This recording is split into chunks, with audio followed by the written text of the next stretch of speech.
आप सभी मेरे इज्जतदार माता बहने, बुजुर्गों और युवा साथियों, आप सबको मेरा जोहार नमन।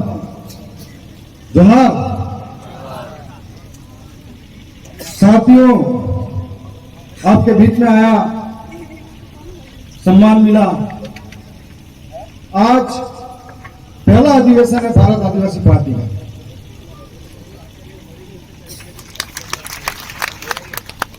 और जितने भी दिख रहे हैं, मैंने कई बार अलग अलग पार्टियों की जो प्रोग्राम होते हैं, उन प्रोग्रामों में देखा कि गांव में बसें लगती हैं, लेकिन मुझे नहीं लगा कि इस अधिवेशन में आए हुए लोगों के लिए कोई बस लगी थी।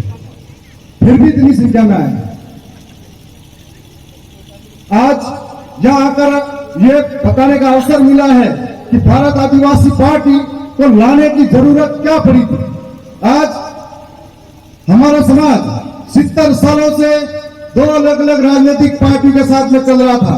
बारी बारी से उन्होंने शासन किया और ये कहते रहे कि हम गरीबों के साथ हैं, लेकिन उन्होंने कभी नहीं कहा कि हम गरीबी मिटा के रहेंगे।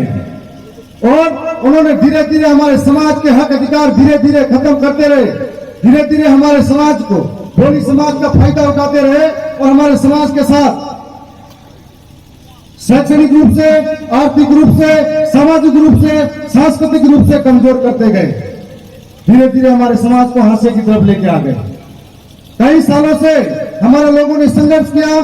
संघर्ष के बाद में इतना बड़ा कारवां खड़ा हुआ हमारे बीच में। हम लोग आज कई सालों से परेशान रहे। अभी चुनाव नजदीक है। कुछ लोग इतने दिन दिल्ली और जयपुर की ऐसी कमरों में बैठते थे, अब गिरगिट की तरह बदल के हमारे बीच में आने लग जाएंगे। उन लोगों से हमको समझना है कि जब हमारे साथ में 1167 पद के लिए लड़ाई लड़ी जा रही थी, तब तुम कहां थे? ये हमारे युवा लोगों को पूछना है कि जब हमारे 4 साल की छात्रों की खाई जा रही थी, तब तुम कहां थे? जब हमारे यहाँ पर शिक्षा का व्यापार हो रहा था, तब तुम कहां थे? ये बात हम लोगों को समय समय पर पूछनी पड़ेगी। काकरी डूंगरी के मुक्त में हुए हजारों लोगों के साथ में आज भी मुक्त में जेल रहे हैं। मेरे कई युवा साथी नौकरी में अड़चन आ रही है। आज 4 साल हो गए। मेरे जैसे कई नौजवान बीएड करने वाला, बीए करने वाला, पढ़ाई करने, किसी ने फीस भरने के लिए मां के गहने बेचे, तो किसी ने खेत गिरवे रखा और उनकी जगह पर आज उनको 4 साल से छात्रवृत्ति नहीं मिली। और गहलोत साहब अपनी बड़ी बड़ी थैलियां जो कोरोना का सामान है वो आपको बीच में पहुंचाया जा रहा है। हमारे पैसों का मोबाइल वितरण किया जा रहा है। हम ये कहते हैं कि हमको मोबाइल नहीं चाहिए, फ्री की शिक्षा चाहिए, हमको फ्री किताबें चाहिए, हमारी बहन बेटी की सुरक्षा चाहिए।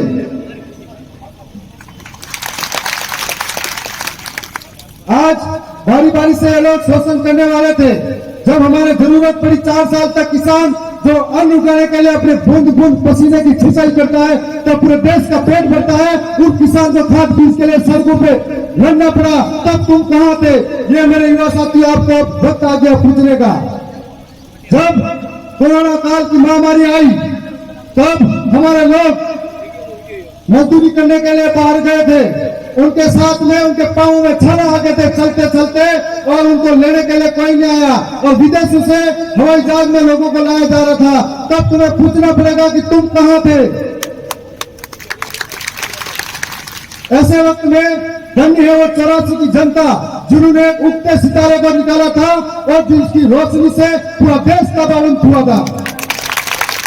जो रात दिन रतनपुर की बॉर्डर पर रहकर हमारे समाज के लोगों का भला किया। अब वक्त आ गया है कि पिछले 5 साल तक, 5 साल ही नहीं 70 साल का हिसाब लेने का। अब वक्त आ गया है हमको समझदारी दिखाने का। अब वो लोग गिरगिट की तरह रंग बदल के आपके बीच में आएंगे, रिश्तेदारी दिखाएंगे, क्षेत्रवाद बताएंगे, गोत्रवाद बताएंगे। इन सब को आपको देखना है और समझना पड़ेगा कि कौन हमारे बुरे वक्त में खड़ा था और कौन हमारे अच्छे वक्त में साथ है। जब बारी आती है चुनाव की, तब अपने अपने ऐसी कमरों से निकल कर आएंगे। किसी को मेमोरी देंगे तो किसी को बोतल का पविया बताएंगे, किसी को। मैं आपसे कहना चाहता हूं कि पहले राजा के रानी की कोख से पैदा होने वाला था, वो राजा बनता था। और लोकतंत्र के अंदर आप में से जो चाहोगे उसको राजा बना सकते हैं। ये लोकतंत्र की ताकत है और वोट की ताकत है। इस वोट की ताकत को हमको समझना पड़ेगा कि जो ये फैसला आप लोग करने जा रहे हो, ये फैसला 5 साल का करने जा रहे हो। अगर 5 साल का फैसला एक बोतल पनिया में बिकने के लिए दे दिया तो 5 साल तक हमारे साथ बीतेंगे। जब हमारे क्षेत्र के किसान सड़कों पर रो रहे थे तब उनके बीच में जब मैं गया, हमारे जो आदिवासी परिवार के साथी हर जगह काम कर रहे थे, हर साथी काम कर रहे थे और उन किसानों को रोते हुए खाद बीज दिलाया था। तब किसान वो दर्द दुख भूल जाता है जब चुनाव के 10 दिन तक बड़े बड़े पोस्टर बैनर और हेलीकॉप्टर उतारा जाता है। तो 5 साल के दर्द दुख को नहीं भूलना है। हमारे समाज को यह याद दिलाना है कि आपका एक वोट आने वाला 5 साल तय करेगा। आपके घर में बेटा बच्चा है उसका भविष्य तय करेगा, आपके सपनों को तय करेगा। आज चाहे दरियावत विधानसभा हो चाहे सोलंबर विधानसभा हो, दोनों पार्टियां कमल कांग्रेस की बारी बारी से बात करती है। हम परिवारवाद को नहीं लाएंगे, वंशवाद को नहीं लाएंगे, लेकिन सबसे ज्यादा बढ़ावा यही पार्टियां देती है। बाप के बाद बेटा, बेटे के बाद बेटे वाली इनको ही विधायक सांसद प्रधान बनाया करते हैं।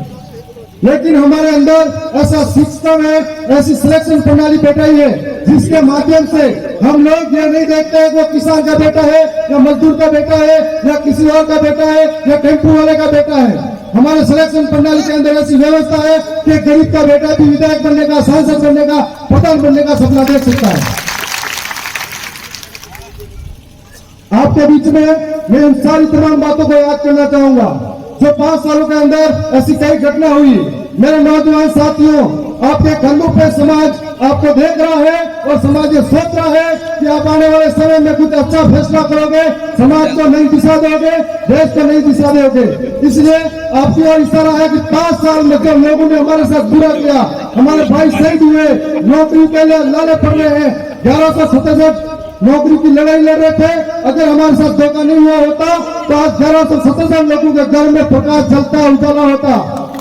तो ऐसे वक्त में जिन लोगों ने बुरा किया है और बताया, गांव गांव गली गली मोहल्ले में अपनी बहन बेटियों माता बहनों को ये याद दिलाओ हमारे साथ कौन बुरा करने वाला था, हमारे बुरे वक्त में कौन करा था। ये वही पार्टियां हैं जो लोकतंत्र को सर्वसार करने वाली घटना डूंगरपुर के अंदर जिला प्रमुख बनाया तब करी थी। तब एक दूसरे को गाली देने वाली पार्टियां एक हो गई थी और जिला प्रमुख बैठा था। ये वही पार्टियां हैं जिन्होंने हमारे दलों के अंदर प्रधान बैठा और दरियावत के छोटा सा कॉलेज चुनाव था उसके अंदर भी एक होकर लड़ी थी। मैं एक और बात बताना चाहूंगा कि आपके पास में जयसिमन बांध है। इस बांध के अंदर कहते हैं कि एक बार राजा को सपना आया था कि यह बांध बार बार टूट रहा है। तो सपना आया कि दरियावत के अंदर पिपलिया गांव का गोगांव का व्यक्ति यहाँ आएगा तो ये बांध बन जाएगा। इस बांध के अंदर जो बलिदान दिया है, इस बांध को बनाने के लिए जो बलिदान दिया वो गोगा कमेटी का जो जिंदा गड़ाए थे तब बांध बना हुआ है। उसी तरह से झाकम बांध हमारे क्षेत्र के अंदर है जिसका पानी दरियावत को मिलता है। आज झाकम बांध के अंदर 3000 करोड़ का प्रोजेक्ट चल रहा है और वो पानी रासवन और फिनौरा ले जाया जा रहा है। इसी तरह से जयसमंद का पानी आपके यहाँ से उदयपुर ले जाया जा रहा है। तो हमको ये रोकना होगा, अगर अन्यथा नहीं रोके तो हमारी जमीनें बंजर हो जाएगी, हमारा एयरपोर्ट का स्तर नीचे चला जाएगा, ट्यूबवेल का पानी खत्म हो जाएगा, नदियां नाले सूखेंगे, तो हमारे पास थोड़ा सा रोजगार है वो भी खत्म हो जाएगा। जब शहर वाले उनके पास पानी उपलब्ध है उससे फैक्ट्रियां खोलते हैं तो हमारा पानी उनको क्यों दे। इसलिए ये लड़ाई हम सब की है, हम सबको मिलकर लड़नी है। आज इस अवसर पर मौका मिला है तो आप लोग वोट की ताकत को समझना। अभी जा रहे बीजेपी कांग्रेस के नेता दौड़ दौड़ के दिल्ली जयपुर जा रहे हैं और ये बात चल रही है कि एक टिकट के लिए 5 करोड़ में दूंगा, 10 करोड़ में दूंगा। मैं आपसे पूछना चाहता हूँ, जो व्यक्ति 10 करोड़ रुपए वहां खर्च करके आएगा क्या वो जनता का भला करेगा या पैसा इकट्ठा करेगा? यह आपको सोचना है। मैं इतनी सी बात कहूंगा आपके बीच में कि संघर्ष से जीना सीखा, संघर्ष हमारी गाता है। संघर्ष से जीना सीखा, संघर्ष हमारी गाता है। सत्ता का कोई शौक नहीं, बस समाज हित से नाता है। धन्यवाद। धन्यवाद।